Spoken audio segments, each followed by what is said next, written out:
Police ने bank कर्मी की हत्या का खुलासा करते हुए 3 युवकों को गिरफ्तार कर लिया है, जिन्होंने लेन देन को लेकर हत्या की थी। पुलिस इन्हें रिमांड पर लेकर अन्य आरोपियों के बारे में पूछताछ कर रही है। बता दें कि कल घटिया थाना क्षेत्र के बिछड़ोद में बैंक कर्मी लखन राठौर नामक युवक की सिर कुचलकर हत्या कर दी गई थी। आज दोपहर को पुलिस कंट्रोल रूम में एसपी प्रदीप शर्मा ने हत्या का खुलासा करते हुए जानकारी दी। उन्होंने बताया कि बैंक कर्मी की हत्या के मामले में गांव में रहने वाले 3 युवकों को गिरफ्तार किया गया था, जिन्होंने रुपए के लेन देन को लेकर हत्या करना कबूल किया है। एसपी ने बताया कि मृतक और आरोपियों के मोबाइल की कॉल डिटेल और सीसीटीवी फुटेज के आधार पर पुलिस आरोपियों तक पहुंची। पुलिस के मुताबिक हत्याकांड में और भी आरोपी बढ़ सकते हैं। पुलिस आरोपियों से पूछताछ कर रही है।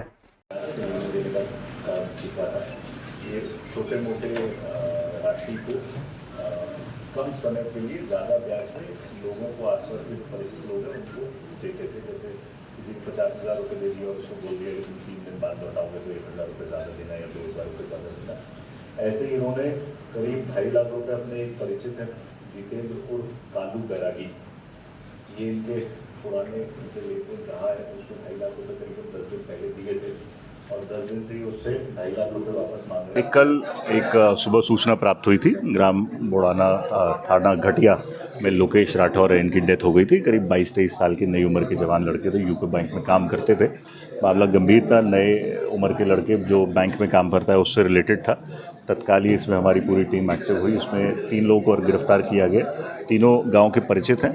लोकेश पैसे लेन देन और लोगों को उधार देने का काम करते थे और इसी वजह से 2.5 लाख रुपए इन्होंने, जो मुख्य आरोपी है, जो उसको पैसे दिए थे और वो पैसा देने में आनाकानी कर रहा था और इनकी लगातार 10 दिन से हॉट टॉक चल रही थी। इसी दौरान इसने अपनी प्लानिंग की, 2 लोगों के साथ अन्य रात में इसको एक जगह पर ले जाकर पहले रस्सी से गला दबा कर मारा, अनकॉन्शियस किया और उसके बाद सीमेंट के बोल्डर से उसकी हत्या कर दी। तीनों को अरेस्ट कर लिया गया। एक आरोपी और होने की हमारी ऐसी हम लोगों को पूछताछ में क्लूज लग रहे हैं, उसके संबंध में हम डेवलप कर रहे हैं और अगर उसको पुख्त पाया जाता है उसको भी गिरफ्तार किया जाएगा। उज्जैन में संचालित हो रहे रिक्शा चालकों के लिए जिला प्रशासन द्वारा नई गाइडलाइन तय की गई है। इस गाइडलाइन के तहत अब ई रिक्शा चालक आवंटित मार्ग पर ही ई रिक्शा चला सकेंगे। व्यवस्था की जानकारी देते हुए आरटीओ संतोष मालवी ने बताया कि आरटीओ पंजीयन के मुताबिक उज्जैन शहर में 6,000 से अधिक ई रिक्शा चल रहे हैं, जिसकी वजह से यातायात व्यवस्था में कई परेशानियां आ रही है। हमारे द्वारा 5,500 ई रिक्शा चालकों को लॉटरी पद्धति के माध्यम से मार्गों का आवंटन किया गया है।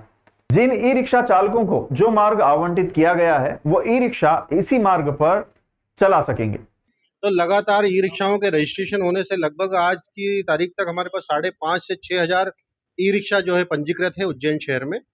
उनको व्यवस्थित करने के लिए, यातायात को सुचारू करने के लिए और हम अव्यवस्थाओं को सुधार करने के लिए माननीय कलेक्टर साहब की अध्यक्षता में सड़क सुरक्षा समिति के माध्यम से विभिन्न प्रकार के जो सुझाव और निर्देश आदेश प्राप्त हुए थे, उसी तारतम्य में आज हम लोगों ने जो है लॉटरी के माध्यम से 5,500 ई रिक्शाओं को चयनित मार्गों पर संचालन किए जाने के लिए यहाँ पर उनको बुलाया गया था, जिसमें समिति के जो हमारे सदस्य थे, डीवाईएसपी, ट्रैफिक, नगर निगम डिप्टी कमिश्नर और हम स्वयं आरटीओ, हम सभी समिति के लोग यहाँ पर उपस्थित रहे और आज लगभग 3-4 घंटे में हमारी सारी जो लॉटरी की व्यवस्थाओं के माध्यम से जो संचालन किया जाने वाला है सुचारू रूप से, उस व्यवस्थाओं के लिए हम लोग यहाँ बैठेंगे। और इसमें कुछ जो ई रिक्शा के असंगठित जो संचालक या संगठन रहे हैं, भारतीय मजदूर यूनियन संघ के लोग, वो भी यहाँ उपस्थित हुए थे। उनके कुछ सुझाव थे, कुछ परेशानियां थी, उनको कुछ चीज़ें समझ में नहीं आ रही थी, तो उनके सुझावों को हम लोगों ने एक्सेप्ट किया है और शनै शनै जो है भविष्य में जो सुधार करते हुए हम यातायात को उज्जैन शहर के लिए सुदृढ़ करेंगे और व्यवस्थित करेंगे। इधर भारतीय मजदूर संघ के जिला अध्यक्ष किशन सिंह शेखावत और बल्लू सिंह ठाकुर, जिला अध्यक्ष असंगठित ई रिक्शा चालक परिचालक संघ ने जानकारी दी। उन्होंने बताया कि आरटीओ द्वारा ई रिक्शा के मार्ग तय किए जा रहे हैं, जो कि पूर्णतः गलत है, जबकि शहर में हजारों ऑटो ई रिक्शा और मैजिक वाहन भी संचालित हो रहे हैं, जिनके रूट तय नहीं है, फिर भी ई रिक्शा के ही रूट तय किए जा रहे हैं। साथ ही कई ई रिक्शा वाहनों को महाकाल मंदिर क्षेत्र में चलाने के लिए अवधि भी तय की जा रही है कि 3 माह तक कुछ ई रिक्शा वाहनों का संचालन होगा, इसके बाद अन्य ई रिक्शा संचालित होंगे, जो कि हर 3 माह में बदलता रहेगा। इसके अलावा ई रिक्शा वाहनों के शहर में भी कहीं पर भी स्टैंड नहीं है, जिसके कारण चालकों को खासी परेशानी का सामना करना पड़ रहा है। यूनियन अध्यक्षों ने कहा है कि हमारी समस्याओं का शीघ्र निर्णय नहीं लिया तो 4 जून के बाद आंदोलन किया जाएगा। हम भारतीय मजदूर संघ से संबंधित संगठन से हैं और हमने आज आरटीओ कमिश्नर साहब से हमारी मुलाकात हुई। उन्होंने जो अभी रूट का जो निर्धारण किया गया है उसका हमने विरोध किया, क्योंकि ई रिक्शा से पहले लगभग 5000 ऑटो भी शहर में चलते हैं और उसके अलावा लगभग 1000 मैजिक भी चलती है।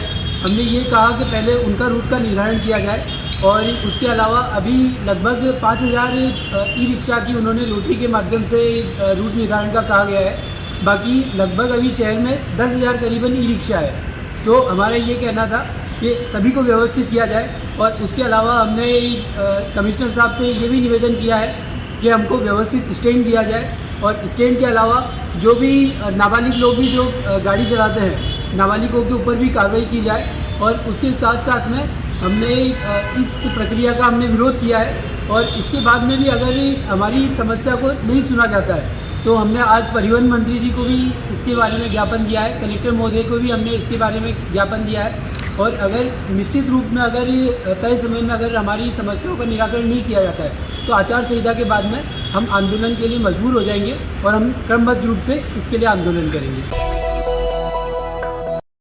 कायथा टोल पर डंपर की चपेट में आने से एक महिला की मौत हो गई। जानकारी के अनुसार कायथा के रहने वाले दिलीप राठौर की पत्नी कायथा टोल पर महिला समूह की सदस्य थी। टोल महिला कर्मियों द्वारा ही संचालित किया जा रहा है।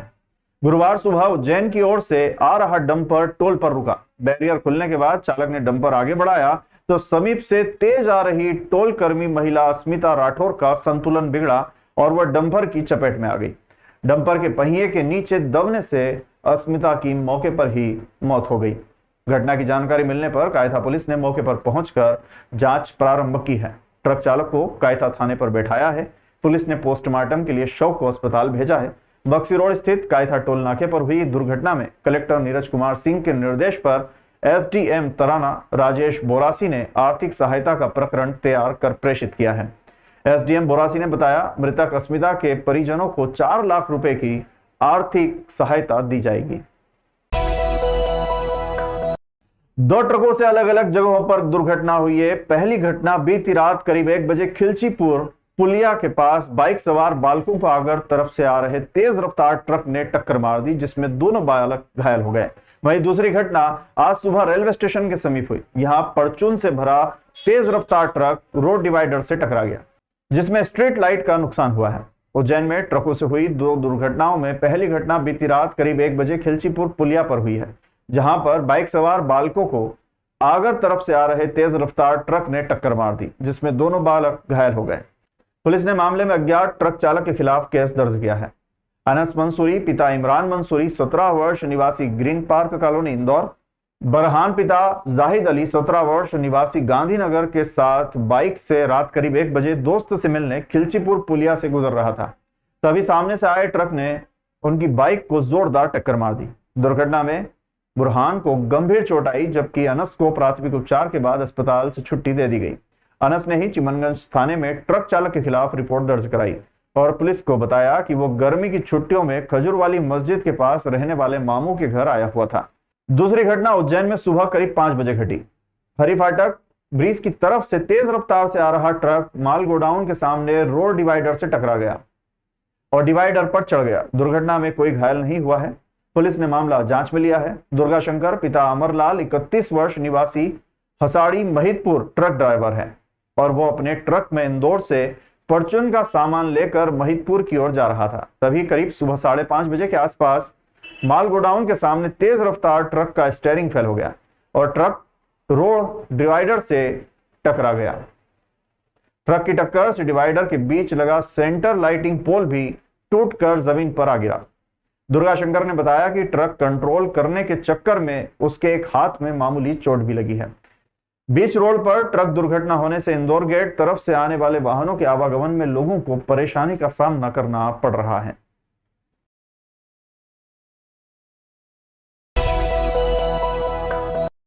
केंद्रीय मंत्री ज्योतिरादित्य सिंधिया की माता राजमाता माधवी राजे सिंधिया का अस्थि कलश शुक्रवार को उज्जैन पहुंचा। यहां भाजपा नेताओं और कार्यकर्ताओं ने श्रद्धांजलि अर्पित की। सुबह अस्थि कलश यात्रा निकाले जाने से पहले अस्थि कलश को देवास गेट स्थित संख्या राजे धर्मशाला में रखा गया, जहां पर भाजपा नेताओं और कार्यकर्ताओं ने पुष्प अर्पित कर श्रद्धा सुमन अर्पित किए। ग्वालियर से राजमाता माधवी राजे सिंधिया के अस्थि कलश को शिंदे मंडली के सदस्य पांडुरंगा राव और महल के अधिकारी संग्राम सिंह उज्जैन लेकर पहुंचे। श्रद्धांजलि सभा के बाद रथ पर कलश रखकर कलश यात्रा निकाली गई, जो संख्या राजे धर्मशाला से प्रारंभ होकर शहर के प्रमुख मार्गों से होते हुए रामघाट पहुंची। जगह जगह मंचों से श्रद्धांजलि अर्पित की गई। रामघाट पर पंडित विजय त्रिवेदी ने विधि विधान से पूजन कराया। इसके बाद अस्थियां क्षिप्रा नदी में प्रवाहित की गई।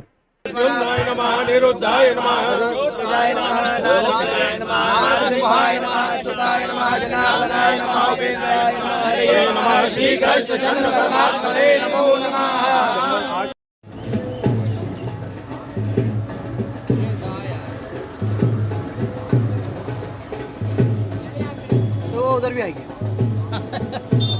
ग्वालियर राजघराने की राजमाता और हमारे मालवा पूरे मालवा अंचल ग्वालियर चंबल संभाग की परम पूज्यनीय राजमाता साहब माधवी राजे सिंधिया जी का आज अस्थि कलश विसर्जन का कार्यक्रम था। कल रात को 10 बजे उनके परिवारजन अस्थि कलश लेकर स्थानीय संख्या धर्मशाला जो उनके परिवार की है वहाँ पर रात में रुके थे और आज सवेरे 8 से 10 के बीच में उनके दर्शन हेतु और पुष्पांजलि अर्पित करने हेतु कार्यक्रम रखा गया था। उसके पश्चात नगर के प्रमुख मार्गों से उस अस्थि कलश को ले जाकर आज रामघाट पर शिप्रा तट पर उसका विसर्जन किया गया है और शहर के सभी गणमान्य लोग, राजपूत समाज के ठिकानेदार लोग और सिंधिया परिवार के शुभ चिंतक, समाज सेवी संस्था सभी लोग यहाँ उपस्थित थे और सभी ने उनको भावभीनी पुष्पांजलि अर्पित करी और अस्थि कलश विसर्जन के समय श्रद्धांजलि अर्पित करी। सिंधिया परिवार से संबंधित हम पिछले 500 वर्षों से संबंधित हैं। जब से सिंधिया परिवार उज्जैन आया तब से हमारा परिवार ही इनके चाहे देव कर्म हो चाहे पितृ कर्म हो सभी को पूर्ण रूप से संपादित करवाया जाता है। इसका राजमाता ने हमको लेटर भी दिया हुआ है। हमारे पास में गोल्ड से इनका लिखा हुआ लेटर है। आज की जो प्रक्रिया है आप सब लोगों ने भी देखी। पूरे विधि विधान से माताजी के लिए उत्कृष्ट रूप से वो स्वर्ग को वास हो, उनका परिवार का भला हो और सुख समृद्धि ये प्राप्त हो, इसी के तहत हमने ये अस्थि कर्म करवाया है।